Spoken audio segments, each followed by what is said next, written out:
G'day mates, I've been gone for a little bit. Welcome back to the couch. Yeah, I've been to Ukraine and I've flown a helicopter. Those two things are entirely unrelated to each other, but if you put them in the same sentence, they sound a lot cooler. So you'll probably see some helicopter B-roll in this video. Now, all going well, my pre-uploaded videos meant that you didn't really notice that I was gone, but if you were expecting streams, my apologies. Thankfully, the good news is that we'll be back to streaming with a vengeance, but more on that later. Alright, this flag has survived many baggage handlers using my bag like a football, as they tend to do, but I think it looks a little better than the green screen from last time. Since the war began last year, I haven't stopped following it, even though after the initial coverage live streams, I decided to not make any more videos or live streams covering the war. The main reason being that's just not what I wanted to do with the channel. Just as you guys still want to watch dumb videos about doing silly things in video games, I still want to make them. So instead I help privately. Starting with small things at first, that slowly built its way up to this trip. All of the images and videos shown today will be censored and blurred where required. This video will not be a deep dive into exactly what happened on the trip. That sort of story can wait for when the war is over and done with, when something like that won't have a chance to put someone at risk. The big trip in question was a humanitarian aid run to the front lines, which included donating the vehicles we used to get there. I can't say exactly where we went, but we were within 30 kilometers to roughly 20 miles of the front line. So certainly one of my more dangerous trips. Air raid. Though I would argue that blacking out in China still ranks highest. The vehicles were purchased for this trip, and the one I drove was a massive Navara I dubbed Kelly, after the iconic bushranger. The flag stays with Kelly, of course. Kelly I purchased outright, whilst the second car, the Toyota, was purchased with a mix of my own money and some fundraising.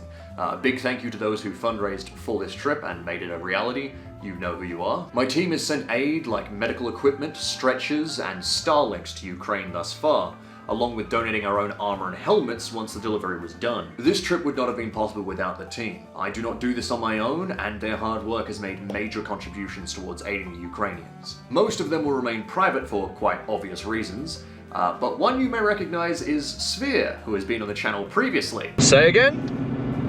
Did you see that last store to the right as we passed it? No, I'll be honest, I've stopped looking out for Rimmy stores. I figure they're just everywhere. No, bad frag will not be returning. Our efforts have borne fruit, and the Ukrainians seem to think so too. We got this plaque, which sadly has to be pretty heavily censored, to hide the important details, but the translation does read, "Gratitude for a significant contribution to the development and support of the Ukrainian army, for a personal contribution to the maintenance of sovereignty, territorial integrity, and the inviolability of Ukraine. From the commander of blank blank blank blank blank blank blank." The rest is obviously hidden. And yes, it is one of the things I'm proudest to own. It'll be going up over the TV, probably. So let's get to the meat of what this video is actually about. Fundraising. I actually recorded a whole speech in Ukraine, and you can see how that turned out. I won't show it because obviously it can be identified, but behind us, for example, there's a destroyed apartment building, and the front...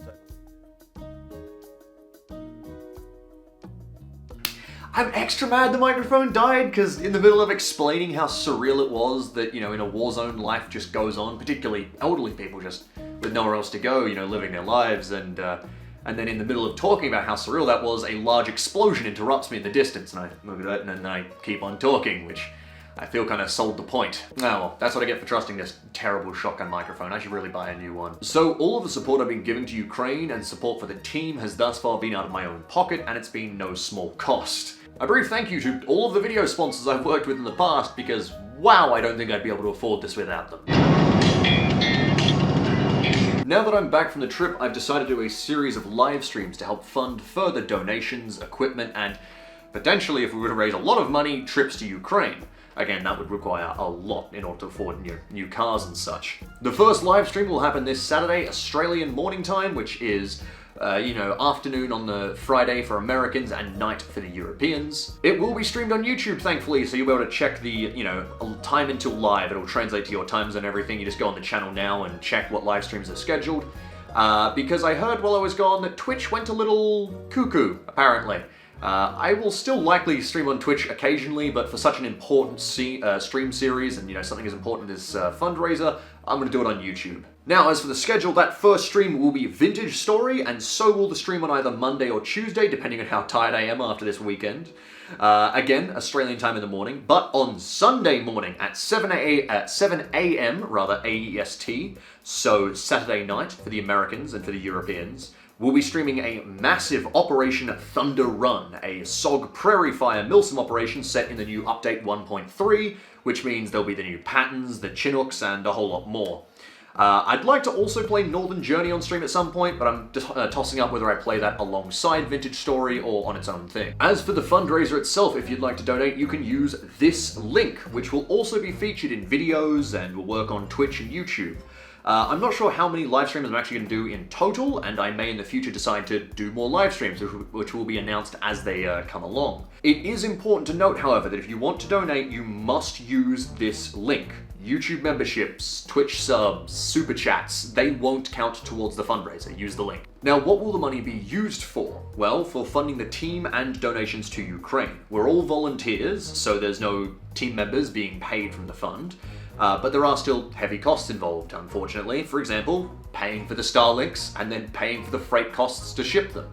Once the fundraiser wraps up or I reach major milestones, I'll create a public records sheet that will state exactly how much was raised. Please do remember that payment processors take a cut, so if you give like $1,000, that's really more like $980 or $990 depending on what card or bank or whatever you use. And also stating whenever money is taken out of the fund. There may be times where I'll not be able to be specific about what the fund was used to pay for. For example, I could say that they were used to pay for Starlinks, but not say where they were sent specifically. Or it could be used to help fund a humanitarian aid run by a different team, but that team's name wouldn't be revealed until it was safe to do so. Or, assuming we raise loads of money, we could say that we bought a car, but we wouldn't say the specific details about that car until it was safely delivered. I unfortunately must walk a very fine line between transparency for the donators, who deserve to know what's happening with their money, and not endangering those we're trying to help by revealing unnecessary details. In addition, if the war comes to an end or my team is no longer needed to provide aid as we currently do, for example, if we no longer need the money for whatever reason, if that happens while money remains inside of the fund, then the money will be donated either in bulk to one charity or split between different charities that support Ukraine. I will not be keeping any of it, and chat and whoever donated will be involved in the decision there. We'll probably put it to a poll, you know, which charities we want to support. If you don't want to donate to my team, or even just don't trust me, hey, that is fine. Not only will I be linking a list of charities that support Ukraine that I would recommend donating to, but SOG Prairie Fire's own Frozen Dagger fundraiser is ongoing during the weekend, and since we're playing SOG Prairie Fire, maybe you'd like to support that instead. Above all else, I hope to see you there at the live streams. It'll be quite nice to play some video games after all this. Later, mates. Turn the master on for me. Yep.